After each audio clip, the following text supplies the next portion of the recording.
Sinadya po namin talaga na gawin tong event na to ng medyo madilim na dahil baka hindi maniwala ang mga tao na inilawan na po namin to. Kaya ito, na-testing ang mga ilaw, no?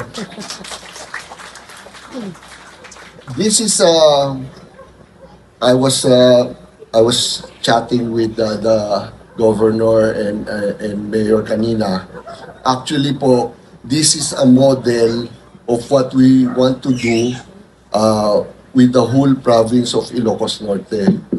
Sa buong probinsya po ng Ilocos Norte, ang rural electrification po na allowed ng NEA, pag mga 10 houses and above po, okay, ang electric cooperative po, parang obligado ilawan yon, whatever that cost, na libre yon.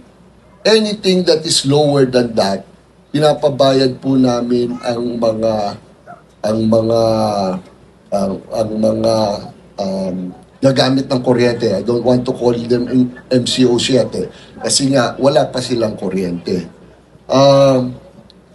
Marami pong mga ganung areas pa sa Ilocos Norte. In fact, in the latest pinasurvey ko po yun, because nga nakita po namin in this particular model na pwede pala yun ilawan. So, I was chatting with the governor and with mayor, and with the indulgence of our board at INEC. Ang plano po natin, makukuha po natin kung lahat po in the whole province of Ilocos Norte, hindi lang po dito sa Lawag. In fact, I have a list already in Lawag listen dito ni Mayor Lawag na mga ganitong mga we don't call this sitio kasi nga hindi siya marami pa but yung pwede naming ilawan.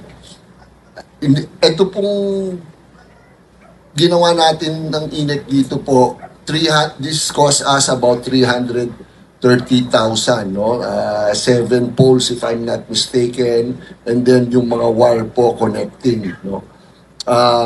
So more or less ganun ang gastos. We can do that, may budget kami, but not for the whole province or for the whole city. So what we are proposing, we will draft the MOA and IRR kung papayag po si the governor and yung mga LGU, specifically here in Lawag.